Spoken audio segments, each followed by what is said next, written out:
Welcome to the monk's temple. Find a comfortable position.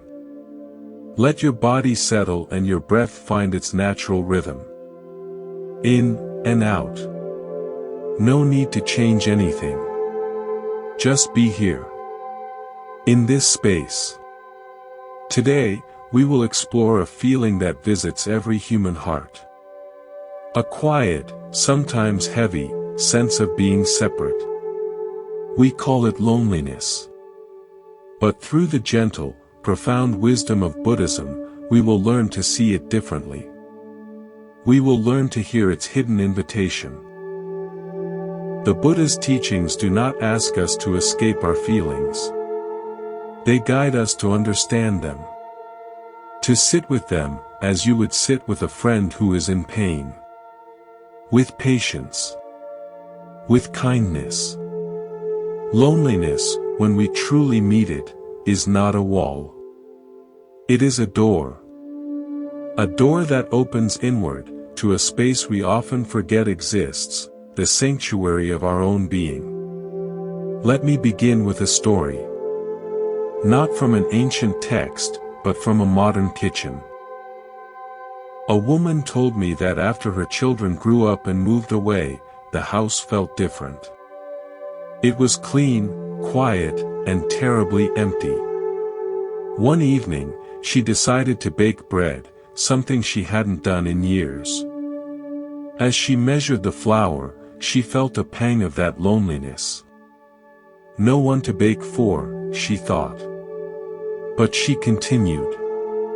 She kneaded the dough, feeling its life under her hands. She placed it near the warm oven to rise, covering it with a cloth. The house was silent. She sat with a cup of tea, watching the cloth slowly lift as the dough breathed beneath it.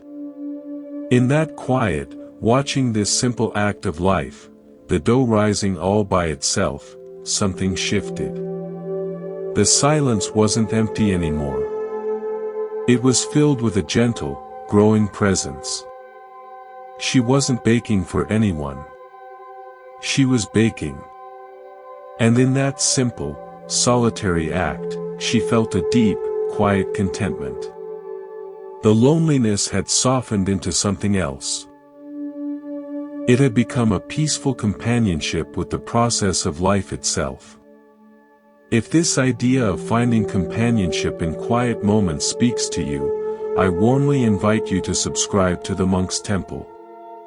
Your subscription helps this sanctuary of calm to grow, and lets you know when we share new reflections. What happened in that kitchen touches a core Buddhist principle.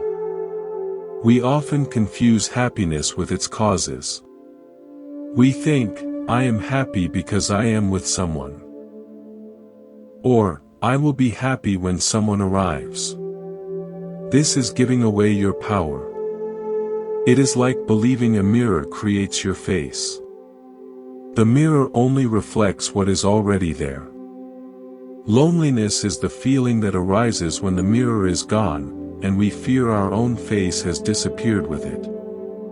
The Buddha's wisdom points us back to our own face. To the source of happiness that does not come and go, but simply is. Let's consider a new metaphor. Imagine your mind is a library. When others are around, it's like a lively book club. You take books off the shelves, your stories, your ideas, your jokes, and share them. You discuss, you laugh, you exchange. It's vibrant. But when the meeting ends and everyone leaves, the library is silent. The books are back on the shelves. This silence can feel like loneliness. The stories seem dormant, useless without someone to hear them. But solitude is when you, the librarian, finally have time to roam your own stacks. To read the books you've never opened. To discover forgotten stories within yourself. To simply appreciate the quiet order of your own collected wisdom. The library is not dead when it's quiet. It is most truly itself, full of potential and untold knowledge, waiting only for your own attention. Your alone time is not an empty library. It is an open library, with you as its most cherished visitor. The practice, then, is to change our relationship with the quiet. To see it not as an absence of noise, but as a presence of space. Space to hear your own thoughts. Space to feel your own breath. Space to simply be, without performing for anyone.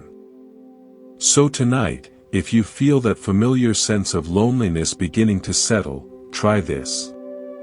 Just for a moment. Don't reach for a distraction. Simply feel the weight of your body in your chair. Listen to the most subtle sounds in the room.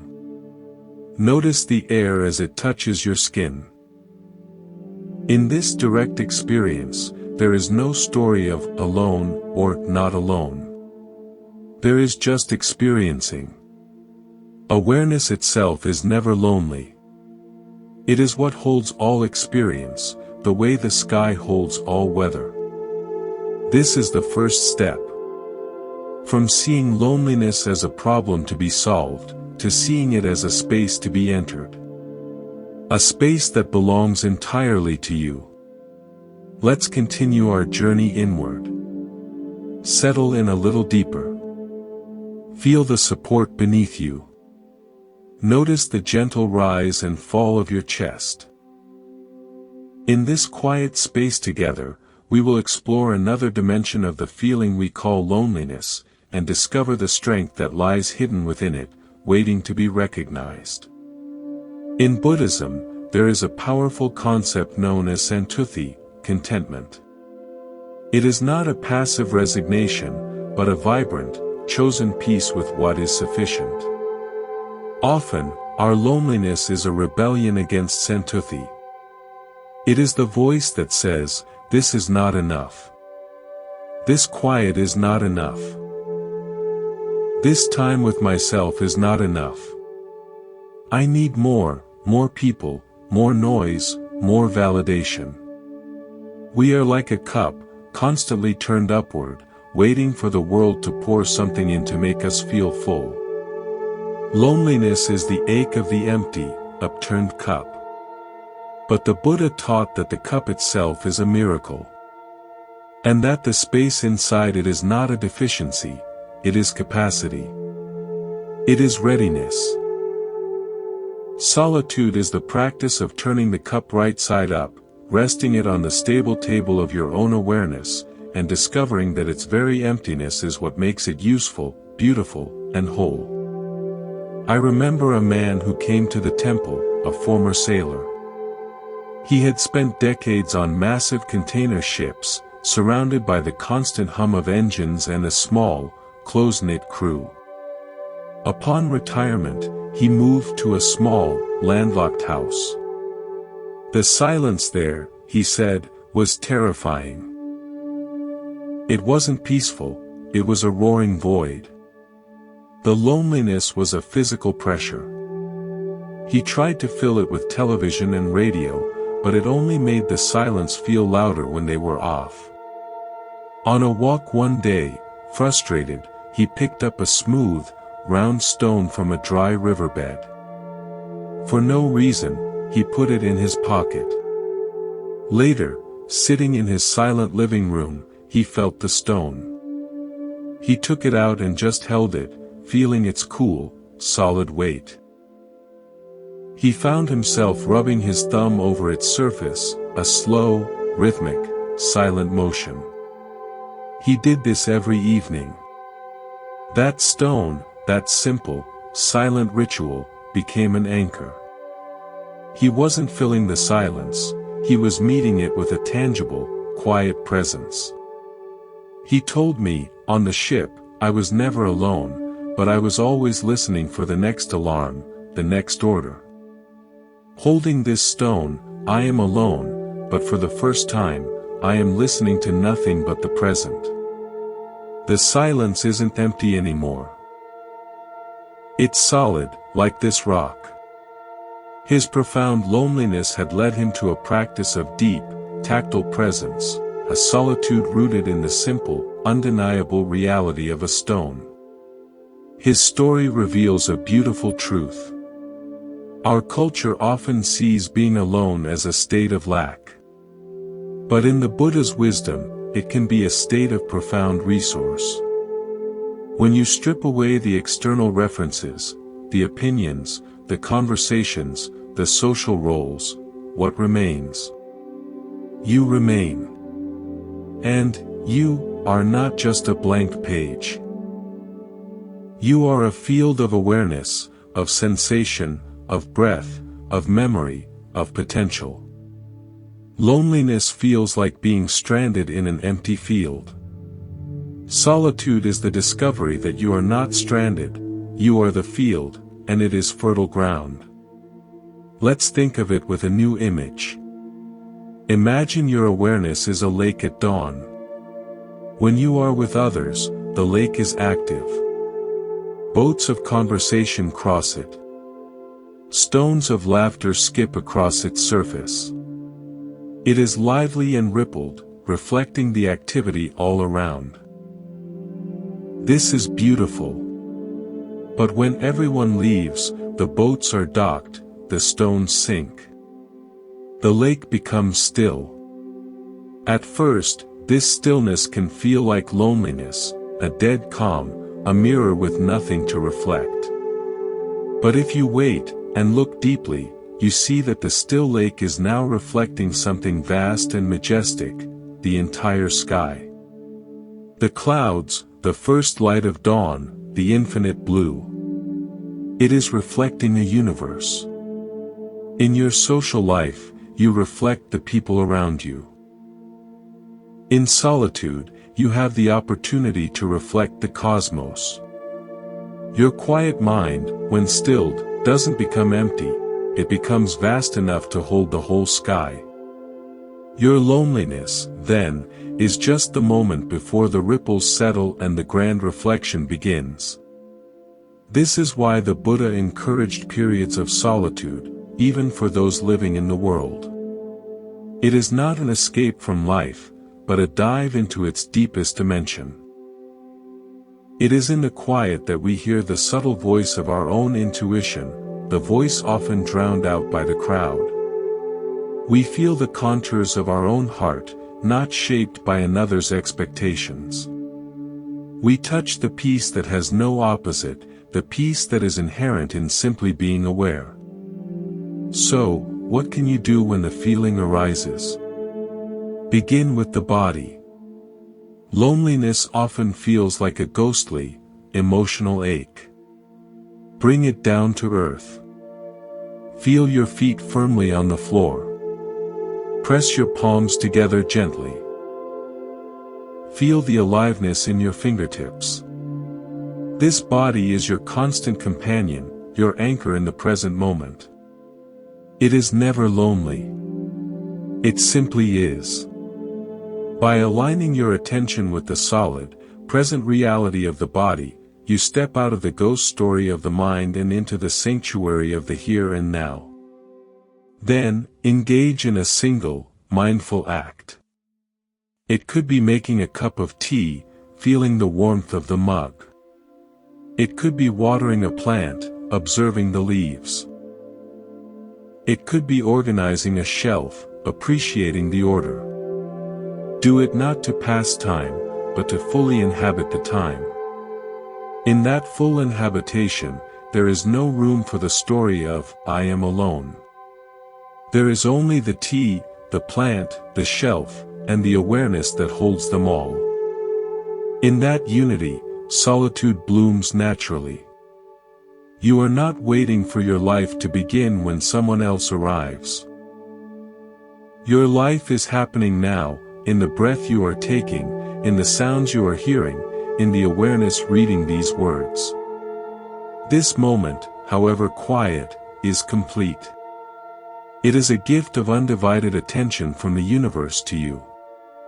Your practice is to receive it. Let us continue to deepen our understanding. As you settle in, bring a gentle attention to your hands. Feel the life within them. The subtle warmth, the pulse, the quiet strength. These hands are yours. They are a point of contact between your inner world and everything you touch. In this part of our journey, we will explore how the quiet moments we often label as lonely can become the most intimate workshop for tending to your own heart. This is not about fixing yourself, but about befriending the one person you are guaranteed to spend your entire life with, you. The Buddhist teachings are often a guide back to simple truths. One of the most profound is this. Suffering arises when we crave for things to be other than they are. Loneliness is a potent form of this suffering. It is the craving for companionship, for sound, for external validation, while rejecting the reality of the present moment, which is solitude. The pivot from suffering to peace is not in changing the circumstance, but in changing our relationship to it. It is in seeing the solitude not as a punishment, but as a rare and precious opportunity.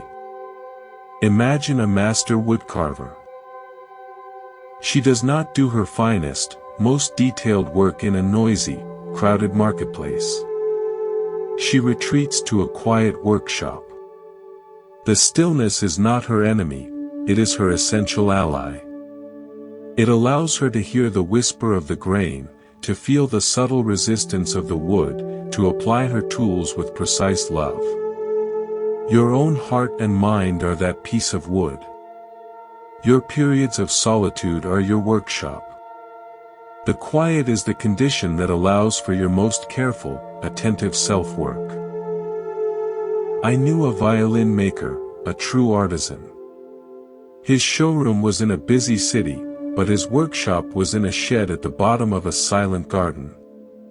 He told me that the most critical part of making a violin, carving the delicate belly of the instrument, had to be done in the very early morning, in utter silence. Any distraction could cause a slip, ruining months of work. People think I'm lonely down there, he said. But I'm not. I'm in a conversation. The wood tells me where it wants to be thin, where it needs to remain thick. My job is to listen. If I brought a radio in, or wished for someone to talk to, the conversation would end. The violin would be ordinary. He learned to cherish that silent dialogue. His solitude was not an empty space, it was a sacred space for listening to the life hidden within inert material. Your inner life has its own whispers.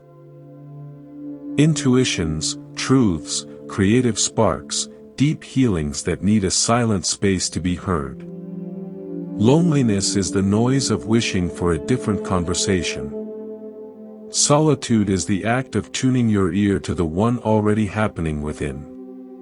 Buddhism encourages this through practices like mindfulness and contemplation. When you sit in silence, you are not doing nothing. You are engaging in the highest form of listening. You are listening to the rise and fall of your breath, the symphony of sensations in your body, the procession of thoughts across the sky of your mind. You are not trying to change the channel. You are learning the language of your own being. In this, you discover an incredible thing: you are interesting. Your own presence is a source of endless fascination and depth. You don't need someone else to entertain you or validate you when you have learned to attend to yourself with this quality of respectful, curious attention. Let's use another metaphor. Consider your mind to be a pond in a forest. When you are socially engaged, it's like children are skipping stones across it. The surface is all movement and splash, exciting and fun. But you cannot see the depths. When the children leave, the pond becomes still. At first, the stillness seems boring, lifeless. Just a flat sheet of water. This is the loneliness. But if you sit by this still pond and gaze into it with patience, you begin to see everything you missed. You see the reflection of the towering trees. You see the clouds moving slowly overhead. You might see a fish rise, creating a single, perfect ring that expands to the edges. You see the very bottom, covered in smooth stones. The pond's true nature, its depth and its connection to the entire forest and sky, is only revealed in the stillness. Your true nature, your connection to something vast and serene, is only revealed in solitude. The ripples of social interaction are pleasurable, but the profound, mirror-like stillness reveals who you really are. So, in your daily life, when you find time opening up before you, see it as an invitation to the workshop. Don't rush to fill it with digital stones. Step into it. Sit by your inner pond. You might start with just 5 minutes. Close your eyes. Listen to the sounds around you without labeling them. Feel the air on your skin. Watch the thoughts come and go like passing birds. You are not the birds, you are the spacious sky they fly through. In this practice, you are not avoiding loneliness. You are transcending it by discovering you are the vast container that holds it, not the small feeling contained. This is how we build an unshakable home within ourselves. Brick by mindful brick, moment by quiet moment. We construct a sanctuary that no departure, no change in external circumstances, can ever destroy. People will come and go from the doorway of your life, and you can love them freely, because you are no longer depending on them to build your home. You live in a home built of awareness, and its doors are always open, its hearth always warm, because you are always there to tend the fire. Now, let's go even deeper into this quiet space we are cultivating. As you listen, notice the pause between your breaths. That brief, still point at the end of the exhale, before the inhale naturally begins again. There is a universe in that pause. It is not empty. It is full of potential.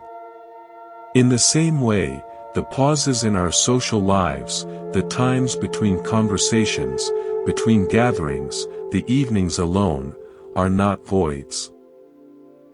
They are spaces brimming with the potential for a different kind of connection. Not connection to another person, but a more foundational connection, to life itself.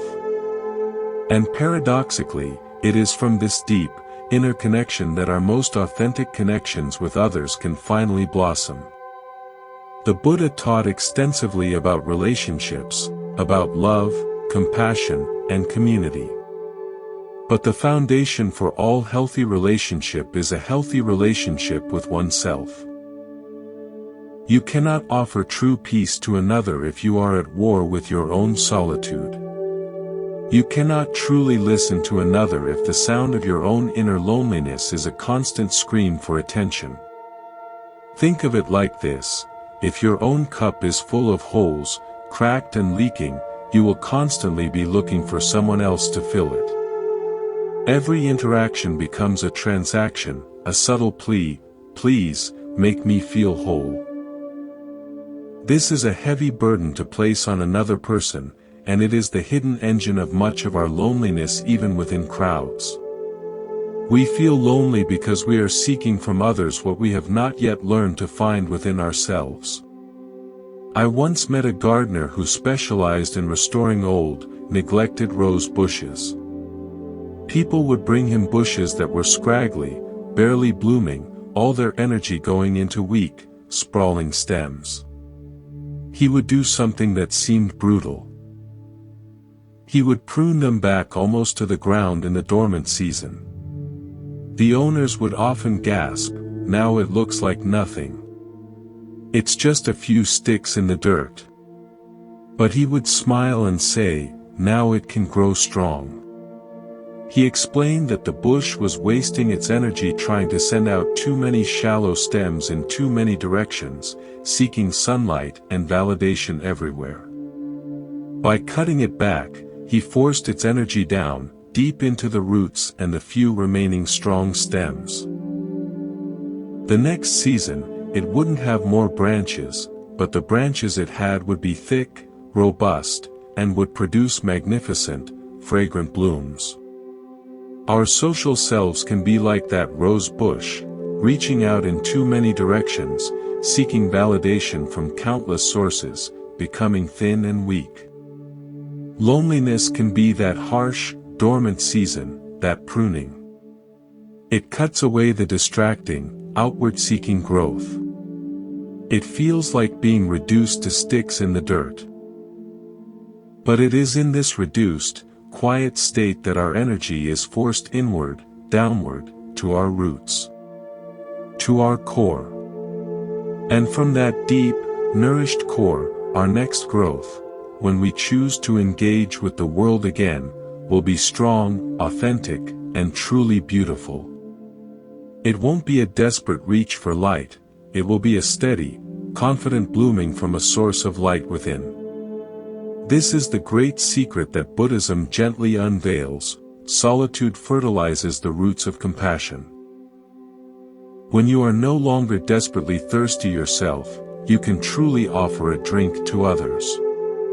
When you are comfortable in your own silent company, you can sit in comfortable silence with a friend, and that silence becomes a gift, not an awkward gap to fill. Your presence becomes a peaceful space for others to simply be, because you have become a peaceful space for yourself. You stop looking for others to complete you, and start appreciating them as whole, wonderful beings in their own right. Your relationships shift from being about taking to being about sharing. Let's envision this with a new metaphor. Imagine you are a lamp. When you believe your light comes from others, you are like a lamp that is unplugged, waiting for someone to come along and connect you to their power source. You sit in darkness, feeling useless and lonely, until they arrive. But the Buddha's insight is that you have your own bulb, your own wiring, your own switch. Solitude is the process of finding that switch within your own being and learning, through practices like mindfulness and meditation, how to turn it on. Once your own inner light is illuminated, everything changes. You are no longer a dark object waiting for power. You become a source of warmth and clarity. You can connect with other lamps, and you create a brighter, shared light, but you are no longer dependent on them to banish your personal darkness. Your loneliness was the feeling of sitting in your own unlit room, staring at the empty socket on the wall. Your solitude is the courageous exploration of that room until you find your own, built-in switch. So, the next time you feel the ache of loneliness, see it as a signal. Not a signal to frantically text someone, but a signal to check your own inner wiring. Sit quietly. Breathe. Ask yourself with kindness, where am I looking for a power source outside of myself? Then, feel the breath. That is your power. Feel the awareness that hears this question. That is your light. Tend to that. Nurture that. This is not selfish. It is the most generous preparation you can do for a world that needs people who are whole, people who shine from within. From this place of inner fullness, your connections will transform. You will be able to love without clinging. To listen without planning your response. To be with others not because you need to be, but because you choose to be, from a place of abundant, quiet joy. Let's gently move forward. Feel the space around you. The air between objects, the quiet between sounds. That space is always present, just as your own aware presence is always here, whether you are in a crowd or in an empty room. Now, we come to a beautiful and practical part of our exploration. How to carry this sense of inner solitude, this unshakable sanctuary, with you wherever you go. You need not wait for a quiet room to feel at peace. The quiet room can be carried within you, a portable temple of calm that you can enter at any moment, even in the midst of life's busiest, most crowded currents. The Buddha often taught in lively places, under trees, in groves near towns, amidst the hum of life. His enlightenment wasn't confined to a cave. It was a state of being he carried into the marketplace. This teaches us that inner solitude is not about physical isolation. It is an inner posture, a way of relating to your own experience from a place of centered observation.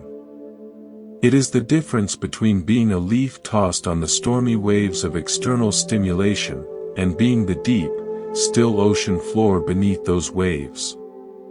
The waves of noise, conversation, and demand will always crash on the surface. But you can learn to inhabit the depth, where there is a profound, unbroken stillness. I remember a story from a New York City subway conductor. His world was the opposite of solitude, a metal tube packed with hundreds of people, a cacophony of noise, blinking lights, constant announcements. He said the job used to drain him utterly. He felt lonely in the crowd, a speck of stress in a sea of humanity. Then he developed a ritual. Between stops, in his secured cab, he would take 3 breaths. Not just any breaths. The first breath, he would silently say, "I am here." The second breath, "They are here." The third breath, "We are here, together, for this moment." That was all. But those 3 conscious breaths, repeated dozens of times a day, created tiny islands of profound inner solitude in the ocean of chaos. He said it changed everything. "I stopped feeling like a stressed-out cog in a machine," he told me. In those 3 breaths, I was just a man breathing, holding a space of awareness for myself and for all those people. The loneliness vanished.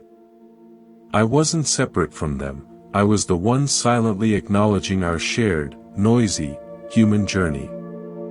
He didn't change his environment. He changed his relationship to it by touching an inner sanctuary that no crowd could invade.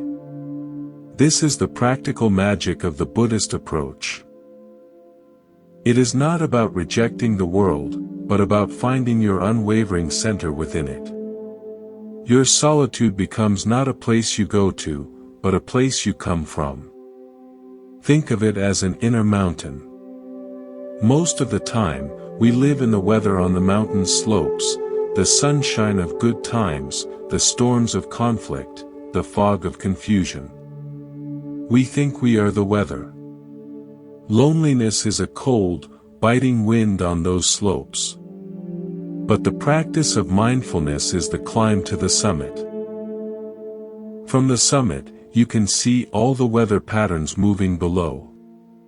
The wind may still be blowing, but you are no longer in it. You are observing it from a place of clear, steady stillness. You have inner solitude because you have found the summit within yourself. You can practice this anywhere. Right now. In a conversation, you can feel the sensation of your feet on the floor while you listen, anchoring you in your body.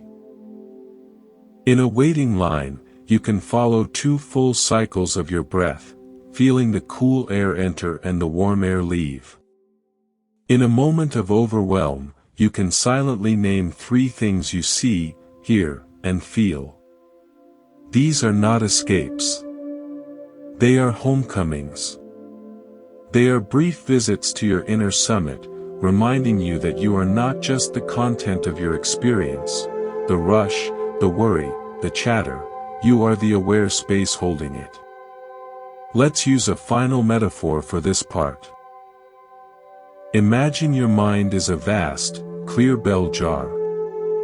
Life throws all sorts of things into it, thoughts like fluttering moths, emotions like colored dyes, sensations like shifting sands. When you are identified with these contents, you feel chaotic, crowded, and yet strangely lonely, because you've lost touch with the jar itself. The practice of carrying your solitude is the practice of remembering you are the bell jar. You are the clear, strong, transparent container. The contents come and go, they mix and settle, but the jar remains, unaffected, providing space for it all. You can be in a crowded room, the jar is full of lively contents, but you can rest as the jar, spacious and clear. This is true inner freedom. So begin to practice this portable solitude. Let your breath be your anchor.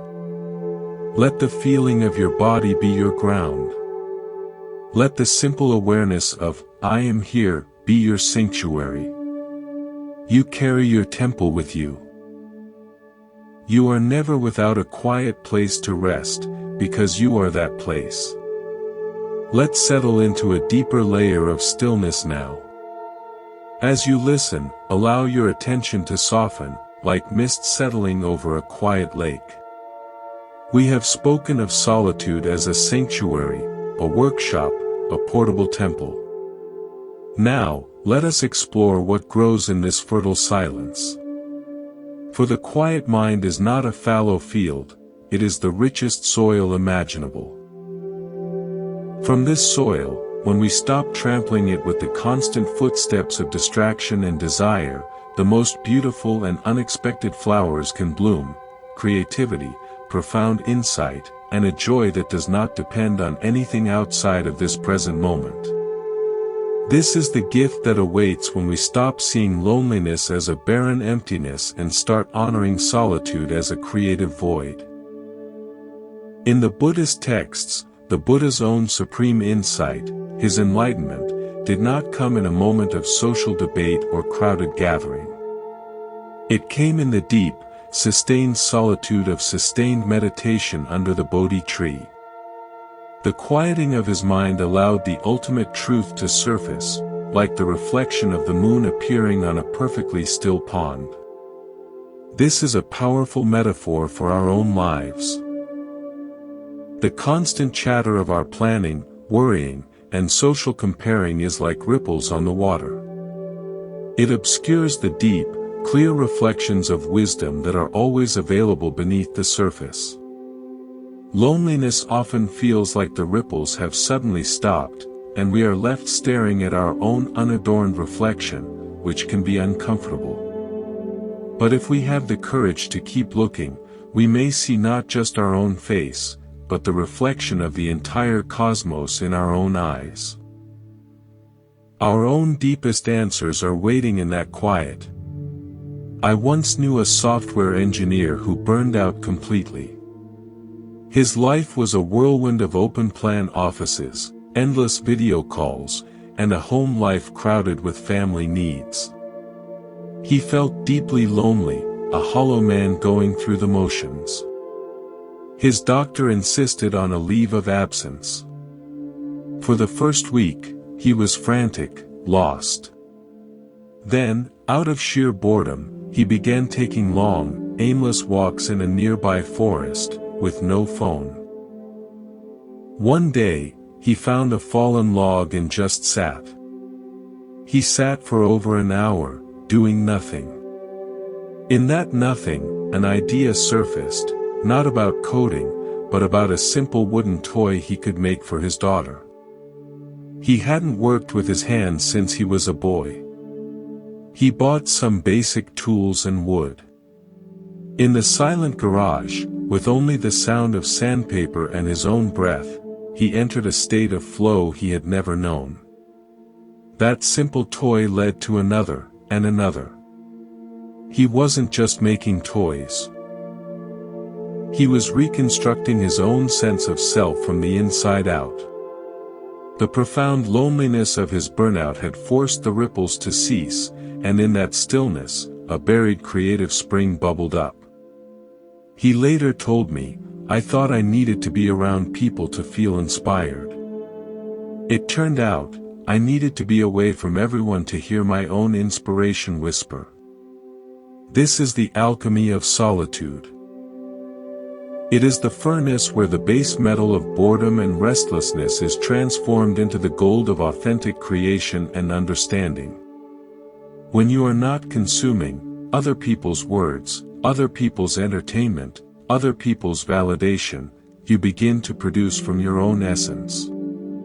You might write a poem. You might have a sudden compassionate insight about a relationship. You might simply see the profound beauty in the way light falls across your floor. This is not an escape from life. It is the deepest possible engagement with the source of life within you. Consider a new metaphor: your mind is a night sky. Social engagement is like a city at night, bright, full of specific points of light, conversations, faces, tasks, but the sheer glow drowns out the stars. Loneliness can feel like the city power has failed. Suddenly, you are in the dark.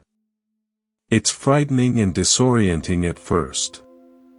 But if you let your eyes adjust, you will see that the darkness is not empty. It is filled with countless, ancient stars, a vast and breathtaking panorama that was always there, but hidden by the artificial light. Your own creative ideas, your intuitive knowings, your sense of wonder, these are your inner stars. They only become visible when the bright, frantic lights of constant external engagement are dimmed. Solitude is the power outage that reveals the universe within. So, how do we cultivate this? We must become comfortable with boredom. We must dare to be unproductive in the worldly sense. Schedule tiny moments of creative void. Sit with a notebook and write nothing until something real emerges. Stand at a window and simply look. Do not rush to name what you see. Let the perception itself be the experience. In these moments, you are not a human doing, you are a human being, and in that beingness, the universe speaks through you in the language of insight and inspired action. This joy that arises is subtle. It is not the loud laughter of a party. It is the quiet, swelling gladness of a solitary bird's song at dawn. It is the satisfaction of a line of poetry that finally fits. It is the peace of understanding something about your own heart. This joy is yours alone, and because it is generated from your own depths, no one can ever take it from you. It makes you rich in a way that nothing external ever can. Your solitude, therefore, is the most creative space you will ever own. Protect it. Cherish it. Visit it daily, even for 5 minutes. Sit in the dark and let your inner stars appear. You will be amazed at what has been shining within you, all along, waiting for the noise to stop so it can be seen. Let's breathe together now. A deep, slow breath in, and a gentle, releasing breath out. As we near the heart of our exploration, we must address a quiet fear that often whispers in the background. If I become content in my own solitude, it asks, will I not become isolated? Detached? Will I lose my need for others and become cold, alone on a mountaintop of my own making? This is a natural, tender fear. But the beautiful, paradoxical truth of the Buddha's path is that the journey inward to solitude is precisely what prepares the heart for the most genuine, fearless connection outward. you do not build a wall around your heart. You learn that your heart has no walls to begin with, it is boundless. Loneliness is the feeling of being a separate island, longing for a bridge. True solitude is the discovery that you are the ocean, and in that vastness, all islands are connected.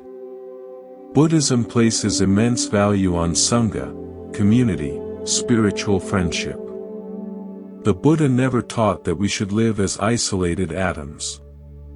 He created one of the world's most enduring communities. But the quality of connection within that community was meant to be different. It was to be based not on need and lack, but on mutual support from a place of wholeness. A healthy Sangha is like a forest of strong, mature trees. They stand together, sharing resources through intertwined roots, offering shelter to one another in a storm. But each tree is also deeply, independently rooted in its own spot of earth, drawing its own strength from the sun and soil. They are connected because they are each individually strong and rooted, not because they are weak and leaning. Your practice of solitude is the process of sinking your roots deep into your own being, so that when you stand with others, you do not lean on them for your survival, but you can share your strength, your shelter, your peace. I recall a woman, a therapist who spent her days holding space for others' pain. She was beloved by her clients, surrounded by colleagues, and had a busy family. Yet, she confessed she felt a core of profound loneliness. I am a well everyone draws from, she said, but I feel my own well is dry. Her compassion had become an extension of her loneliness, a giving born from a sense of lack, hoping that by filling others she might feel full herself. It was exhausting. She began a simple practice. For 15 minutes at lunch, she would sit in her car, away from the building, and do nothing but breathe and feel the sun on her skin. No podcasts, no phone calls. Just being a human being, not a human doing. In that daily solitude, she began to refill her own well from a source that had nothing to do with her role. Slowly, something shifted. She found she could listen to her clients with the same care, but without the draining sense of personal depletion. Her presence became calmer, more spacious. She wasn't giving from a dwindling reserve, she was sharing from an overflowing spring. Her connections became richer, more authentic, because they were no longer transactions. Her solitude had not isolated her, it had connected her more deeply to the renewable source of compassion within herself, which then flowed more freely to all. This is the great paradox: by becoming complete in ourselves, we become capable of true relationship. We love others not because we need them to make us feel whole, but because our own wholeness allows us to appreciate their unique beauty without fear of loss. Our connections become choices, not chains. They become celebrations, not salvations. Let's envision this with one final, unifying metaphor.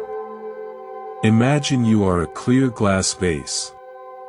When you feel lonely, you are an empty vase, looking for flowers to fill you, to give you beauty and purpose. Every relationship is a flower you anxiously acquire, but when it wilts or is taken away, you are empty and devastated again. The practice of solitude is the process of filling your own vase with clear, fresh water. This water is your mindful awareness, your self-compassion, your inner peace. Once your vase is full of this luminous water, you are already complete, beautiful in your clarity and stillness. Now, when people come into your life, they are like flowers. You can invite them to stand in your water, to share your space. You appreciate their color, their fragrance, their unique form. But if they leave, the flower is gone, but the vase remains, full, clear, and beautiful. The water is not diminished. It is ready to hold another flower, or simply to sit in the sunlight, radiant on its own. Your solitude is the water. Your relationships are the flowers. You must have the water first. So, if the fear of isolation arises, meet it with this understanding. You are not learning to live without others. You are learning to live with yourself so fully that your togetherness with others becomes a free, joyful dance, not a desperate clutch. Your solitude ensures you will never be needy, and therefore, you will never be lonely in a crowd again. You will be a center of peace, and from that center, you will connect with the peace in others. And so, we arrive here, together, in this final moment of our shared exploration. Let your body be completely at ease. Let your mind be soft, like a piece of silk laid gently on a table. There is nothing more to achieve, nowhere further to go. We have journeyed through the landscape of loneliness and discovered the hidden country of solitude within it. We have seen it as a sanctuary, a workshop, a portable temple, fertile soil, and deep, clear water. Now, let us simply gather these understandings into a gentle, daily practice, a way of being that you can carry from this moment forward. The Buddha's path is not a theory to be debated, but a way of life to be lived, one mindful breath, one conscious moment at a time. The core of the practice is this: to meet every experience, especially the feeling of loneliness, with a gentle, turning inward. Not a retreat from the world, but a homecoming to the ground of your being. When the old ache arises, see it not as a signal of failure, but as the ringing of a gentle bell. A bell that reminds you, come home. Your awareness is your home. You do this not with force, but with a kind, inquisitive grace. Let me offer you a simple, four-step practice, woven from all we have discussed. You can call it the Four Foundations of Solitude. First, the foundation of the body. When you feel the first whisper of loneliness, pause. Immediately, feel your feet on the ground. Feel the solid support beneath you. Press your palms together lightly and feel the aliveness in your hands. Take 3 full breaths, feeling the air move in through your nose, fill your lungs, and leave again. This brings you out of the story in your mind and into the undeniable reality of your physical presence. You are here. You are alive. This body is your constant, faithful companion. Anchor here. Second, the foundation of perception. Now, look at your environment with fresh eyes. Name 3 things you can see, without judgment. The curve of a lampshade. The texture of the wall. The play of light. Listen and name 2 things you can hear. The hum of a refrigerator. The distant sound of traffic. Feel and name 1 thing you can feel. The fabric of your shirt. The warmth of your own skin. This practice shifts your sauna, your perception. It moves you from seeing an empty room to witnessing a field of vibrant, sensory phenomena. You are not in a void, you are in a universe of intricate experience. Third, the foundation of inner hospitality.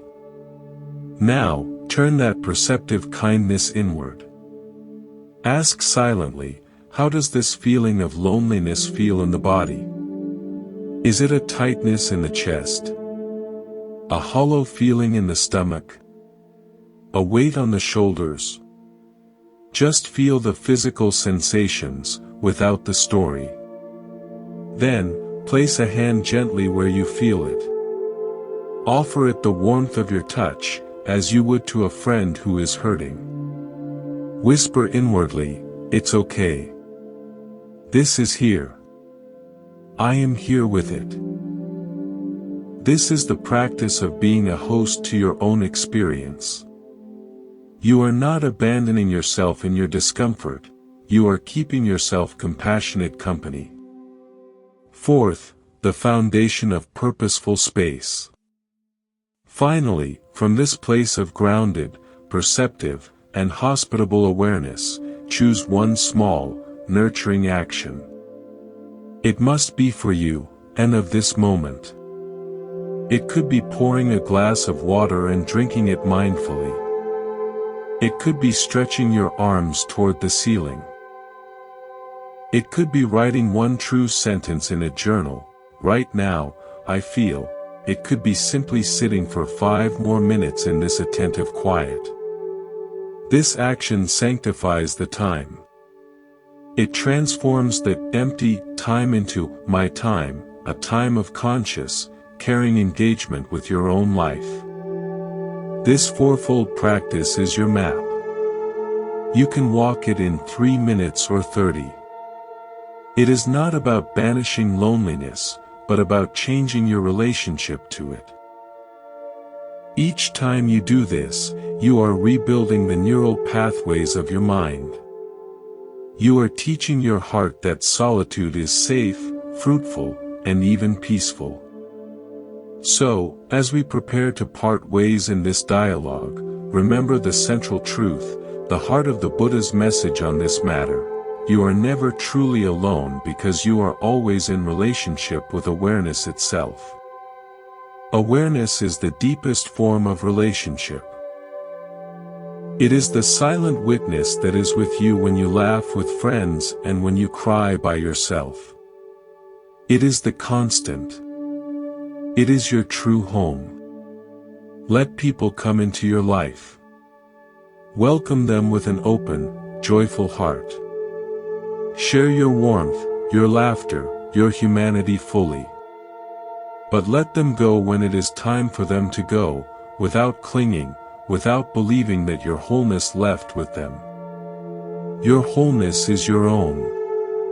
You carry the sanctuary. And when you are alone again, in the beautiful, purposeful silence of solitude, know this, you are not in an absence. You are in a presence. The profound, nurturing presence of your own conscious being. This is the path from loneliness to freedom. This is the transformation. Thank you for walking this path with me here at the Monk's Temple. May you find peace in the quiet. May you discover the universe within your own heart.